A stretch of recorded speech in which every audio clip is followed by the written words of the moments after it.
What's going on, guys? We are back with another stock analysis video, and today we are going to be looking into Discovery stock. Now, this is a company that's been on my watch list for a few months now, ever since the plummet in its share price, and we'll get on to what that was in a few minutes.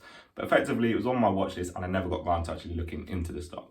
And then somebody messaged me the other day saying, have you seen that the popular investor has invested now in Discovery? And whilst I don't really pay too much attention to what other people are investing in, it did prompt me to go back and have a look into the business and see whether it was an investment opportunity or not. And I think you're going to be very, very interested in what the outcome of this one is. So stay tuned for that.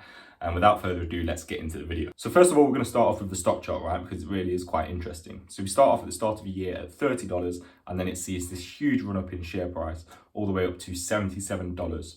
And then we see the stock price plummet, and that drops by 45% in just a few days. And I want to explain what that was, right? So there was a family office called Archegos Capital. We've got a news article here to show. And effectively, they were margin called, forcing them to liquidate a bunch of positions and sell millions and millions of shares. And Viacom, CBS, Discovery, and a bunch of other stocks have been caught up in that. And that resulted in a drop in share price, as it naturally would. Now, the thing is we don't know how much of that share price was caused by the initial sell-off by Archegos Capital. But what we certainly do know is that there were a bunch of other people that then went on to sell as well, effectively panic selling, and that forced the price even further down, and that gave us a 45% decline.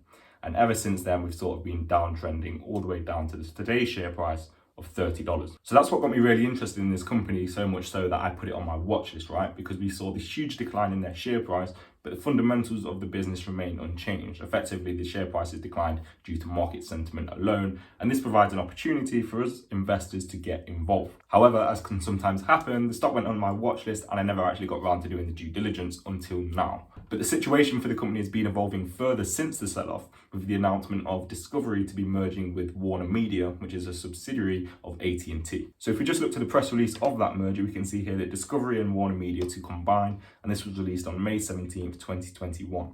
Now, if we just go down to the details of the transaction, we can see here that WarnerMedia and Discovery to combine operations to create a global entertainment leader. David Zaslav to be the CEO of the new company. And the transaction rationale is that it unlocks significant value for AT&T shareholders. It positions Discovery shareholders with enhanced long-term growth.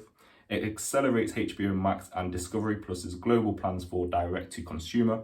It creates one of the deepest content libraries in the world, unites complementary content and brands across the most popular programming categories, and expects to generate $3 billion plus a year in synergies that can be reinvested into content and direct to consumer. Now, if we just look to the transaction summary, we can see that Discovery shareholders are going to own 29% of the new company, and AT&T shareholders will own 71% of the new company. And as we said, that new company is going to be made up of WarnerMedia plus $43 billion of the debt attributed to that company, as well as 100% of Discovery plus $15 billion of debt, which comes with that as well. Now, this transaction is structured as a reverse Morris Trust transaction, which is effectively just a way for a company to spin off a part of its operations and not incur tax as a result of that. So that is good for both shareholders as well. And then this slide here shows some of the content that's going to be owned by the new company. So we've got compelling collection of personalities, franchises, and intellectual property, largest library with 200,000 hours of video content, leading scripted and unscripted content portfolio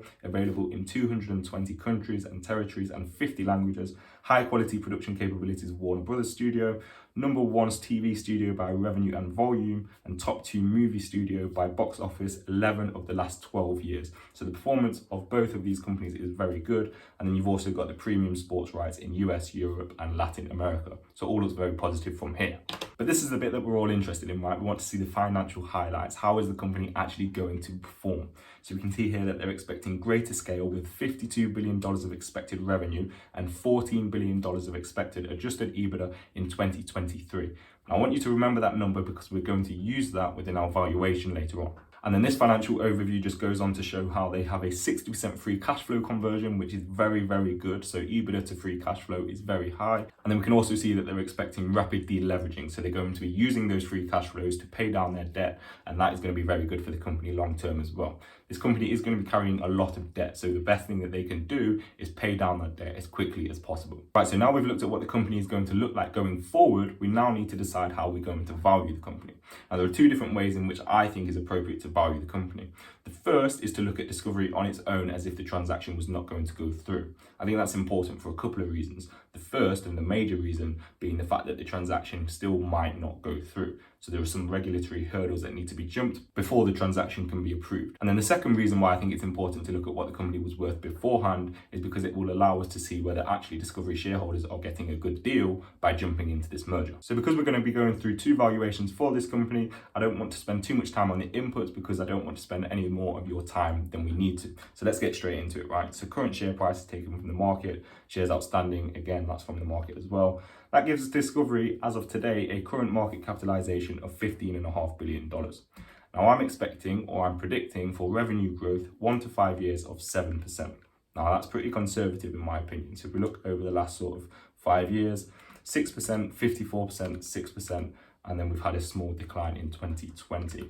Now that 54% jump was due to an acquisition, so that's not particularly fair to include that in sort of revenue forecast going forward. Anyway, I've gone for 1 to 5 year revenue growth of 7%. Now, if we just look to what analysts are expecting, they're expecting revenue growth in year 1 of 13% and revenue growth in year 2 of 5%. So I think 7% over 5 years is probably fairly reasonable. For 6 to 10 year revenue growth, I've gone for 3.5%. Again, I think that's very conservative. Gross margins, average of the last 5 years. Operating expenses, average of the last 5 years. Free cash flow as a percentage of revenue, I've used 22%, which is very high. But let's have a look at what their results have been over the last 5 years. 20%, 22%, 23%, 28%, and 22%.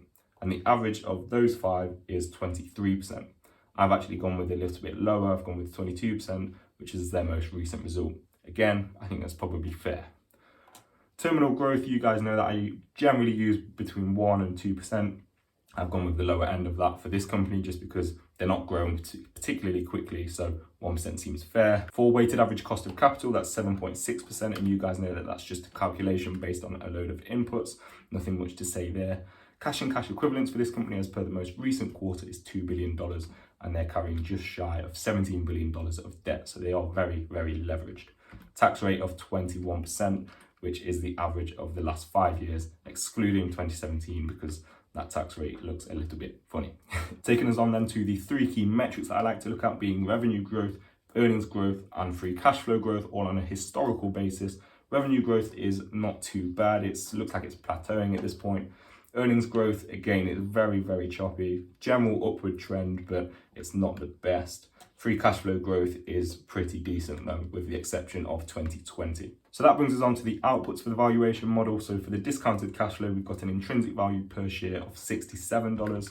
And on the earnings multiple model, using a P ratio of 15, which is based on the average of the last sort of 10 years or so, we can see that we get a valuation of $90 in 10 years time. When we discount that back to today using the weighted average cost of capital, that gives us an intrinsic value on the earnings model of $43. We take the average of the two, and the average estimated intrinsic value according to this model, bearing in mind how conservative I was with the numbers, is $55.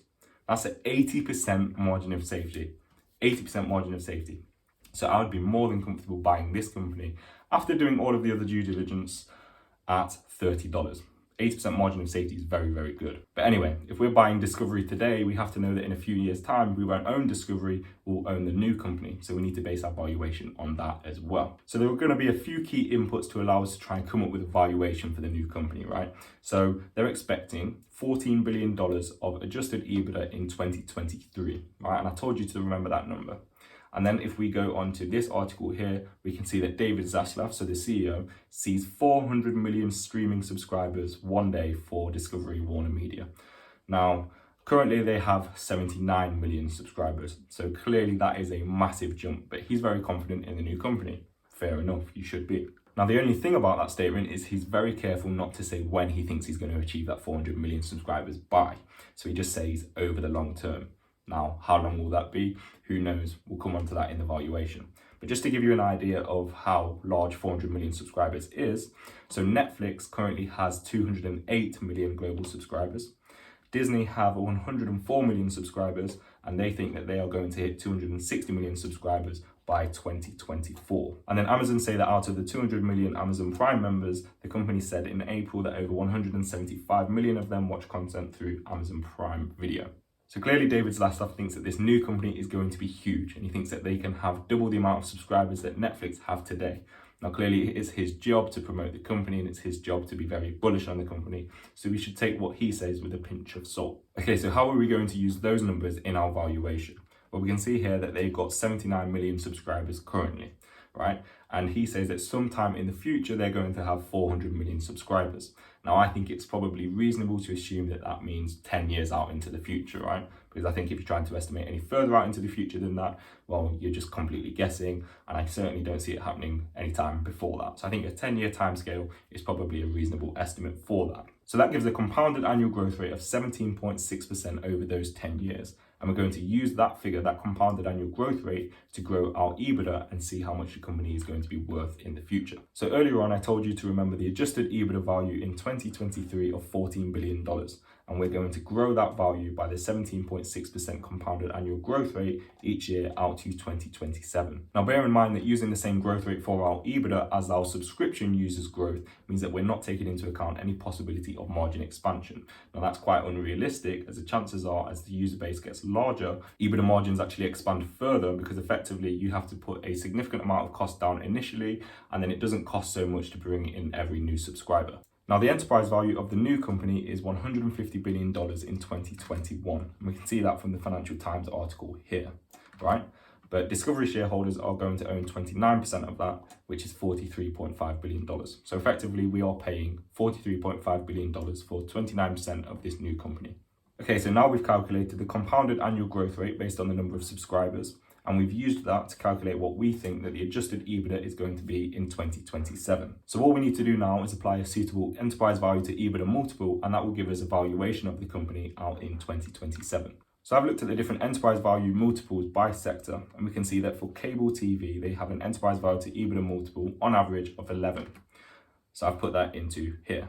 But I don't think it's suitable to use cable TV because this is not really what the company is going to be. It's going to be a streaming service competing with the likes of Netflix, Disney, and so on. So then if we look across to software in the entertainment space, there's an enterprise value to EBITDA multiple on average of 25. So we've put that into our data here. For the entertainment space, again, it's 36. But then I thought, let's also throw in some of the enterprise value to EBITDA multiples for some of its competitors. Right, so we've got Netflix, their enterprise value to EBITDA multiple is 43. And then for Disney right now is 56. Now Disney's a bit of a difficult one because they're not just streaming, they also have their sort of parks as well. But 56 is the enterprise value to EBITDA multiple for that company. Now, if we take the average of those enterprise value to EBITDA multiples, we get a value of 34. Now, personally, I think that is far too high and I wouldn't apply that in my valuation. But what I have done is I've applied a value of 20. So somewhere between cable TV and software entertainment. And I like to think that that's probably a fair number. If anything, actually, it's probably a little bit conservative when we're considering that Netflix has more than double that at 43 and Disney is almost triple that at 57. Now, based on those numbers, that gives us an enterprise value of $155 billion. Now, remember, that's just 29% of the company, right? So we started with $43.5 billion. And in 2027, according to these figures, the company will be worth $155 billion. And to give you an idea of what the compounded annual growth rate on that investment is, that is 22%. But I think that the major challenge here is based on the assumption that this company can reach 400 million subscribers in 10 years' time, giving us that compounded annual growth rate of just under 18%.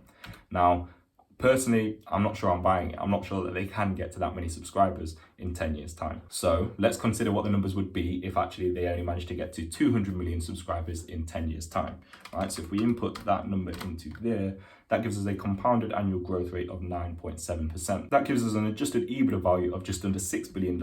And again, if you apply that 20 enterprise value to EBITDA multiple, we still get an enterprise value of just under $118 billion, which is a compounded annual growth rate of 17%. Now, even on those very conservative numbers, that is far outperforming what you're likely to see in the S&P 500 over a similar time period. So for me, I think that the numbers of this company look absolutely fantastic. I think that the prospects of the company look very, very good as well. And I think at these prices, it's too hard to ignore. So for me personally, I'm going to do just a little bit more due diligence on how they're going to grow their subscription base. And if it all looks good from there, I'm going to be opening a position and continuing to build it up over time.